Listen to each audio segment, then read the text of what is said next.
అసలు ఎందుకు అలాంటి మాటలు మాట్లాడాల్సి వస్తుందో నాకు అర్థం కావట్లేదు. ఎలక్షన్స్ ముందు కూడా దాదాపుగా 14 లక్షల కోట్ల అప్పు ఉందని చెప్పి అబద్ధాలు చెప్పటం, ప్రజల్ని కన్ఫ్యూజ్ చేయటం. తీరా మొన్న అసెంబ్లీలో చూస్తే బడ్జెట్ డాక్యుమెంట్స్లో 6.5 లక్షల కోట్లు మాత్రమే అప్పు ఉంది అని చెప్తారు. రాష్ట్రం విడిపోయాక నువ్వే కదా మొదట ముఖ్యమంత్రిగా 5 సంవత్సరాలు ఉన్నావు.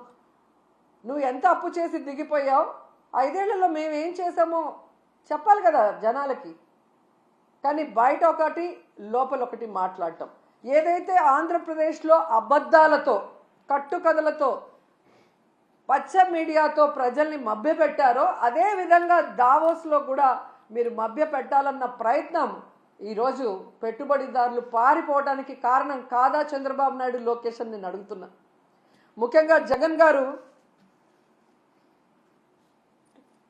ముఖ్యమంత్రిగా ఉన్నప్పుడు దావోస్కి వెళ్తే ఏ విధంగా 1,26,000 కోట్ల రూపాయలకి ఎంఓయూలు చేసుకొచ్చారో మనం అందరం కూడా కళ్ళారా చూసాం. అలాగే విశాఖలో గ్లోబల్ ఇన్వెస్ట్మెంట్ సమ్మిట్ ఏర్పాటు చేసి 13.5 లక్షల కోట్ల రూపాయలకి ఎంఓయూలు చేయటం మీ అందరూ కూడా గమనించారు ఈ రాష్ట్ర ప్రజలు.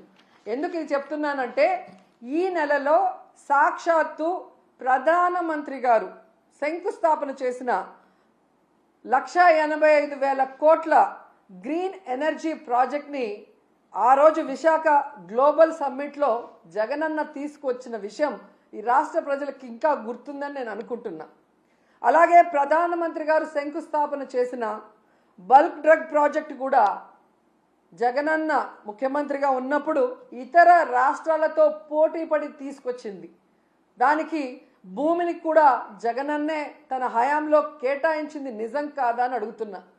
సో జగనన్న తీసుకొచ్చినవి మీ గొప్పతనంగా ప్రధానమంత్రి గారిని పిలిపించి మొన్న హడావిడి చేశారు తప్ప మీ పరిపాలన చూసి మిమ్మల్ని చూసి ఒక్క ప్రాజెక్ట్ అయినా, ఒక్క పారిశ్రామికవేత్త, ఒక్క పెట్టుబడి అయినా పెట్టాడని నేను అడుగుతున్నాను.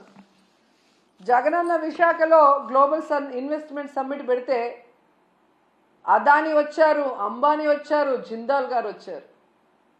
అది జగనన్న క్రెడిబిలిటీ, ఆయన సుపరిపాలన, ఆయన పారదర్శకమైన పరిపాలన, ఆయన ఫ్రెండ్లీ నేచర్ పారిశ్రామికవేత్తలతో, అలాగే ఈజ్ ఆఫ్ డూయింగ్తో ఏ విధంగా పారిశ్రామికవేత్తలకి అందుబాటులోకి అన్ని తీసుకొచ్చారో అందుకే వాళ్ళందరూ రావటం జరిగింది. కానీ మీరు మీ హయాంలో ఒక్కరంటే ఒక్కరు రావటానికి భయపడుతున్నారు అంటే దానికి కారణం మీ అరాచక రెడ్ బుక్ పాలన కాదా అని నేను అడుగుతున్నాను. ఈరోజు ఇన్ని మాట్లాడి వెళ్ళిన మీకు ఉత్త చేతులతో తిరిగి రావడానికి సిగ్గు లేదా అని అడుగుతున్నాను. ఏ మొహం పెట్టుకొని ప్రజలకు ఏం చెప్పాలనుకుంటున్నారు? మీకేం కొత్త కాదులేండి. పక్క రాష్ట్రాల వాళ్ళు పెట్టుబడులతో వస్తే మీరు కట్టుకథలతో వస్తారు. ఎవరి మీద తోసేద్దామా, ఏం చెప్పి తప్పించుకుందామా అన్న కార్యక్రమం మీకు తెలిసినంత బాగా ఎవరికి తెలియదు. దీనికోసం కాదు మీకు ఓట్లేసింది, మీకు అధికారం ఇచ్చింది, మీకు పదవులు ఇచ్చింది.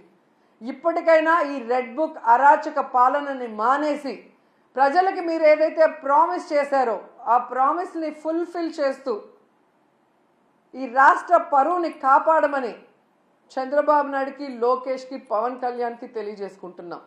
ఎందుకంటే పవన్ కళ్యాణ్ గారు ఏదో మత్తులో మాయలో ఉన్నారు, చంద్రబాబు నాయుడు మత్తు మాయలో. కనీసం దావోస్కి మిమ్మల్ని తీసుకెళ్ళలేదు అంటే మీరు వెళ్తే పెట్టుబడులు రావని మిమ్మల్ని తీసుకెళ్లేదా పవన్ కళ్యాణ్ గారు?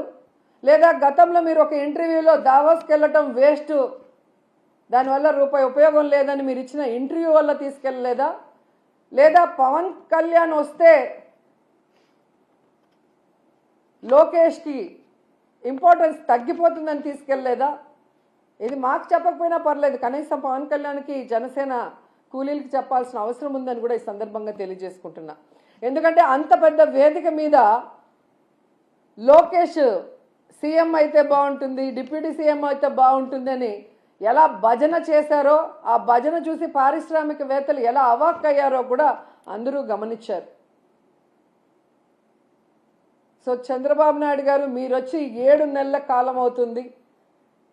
ఈ రాష్ట్ర పరువు ప్రతిష్ట దిగజార్చే విధంగా మీరు పరిపాలిస్తున్న విషయాన్ని ఇప్పటికైనా గుర్తించండి.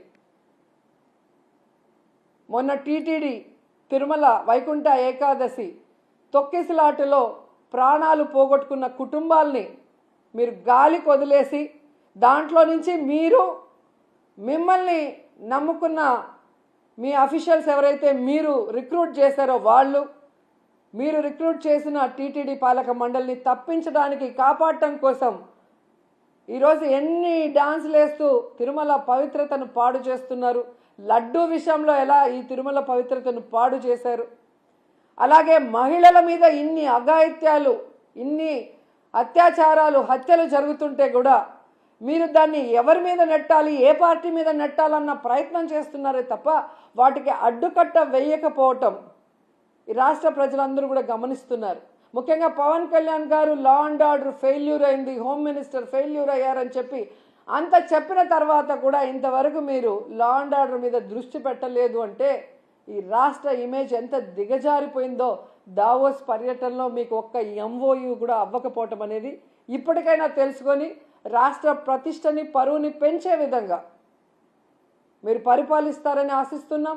అలాగే ఈ రాష్ట్రంలో తప్పుడు కేసులు, ఈ రాష్ట్రంలో మీకు నచ్చని వాళ్ళ మీద ఏదో రకంగా కక్ష సాధింపు చేయాలి అంటే అది కరెక్ట్ కాదు. ఎందుకంటే ఎప్పటికీ మీరు ఉండరు.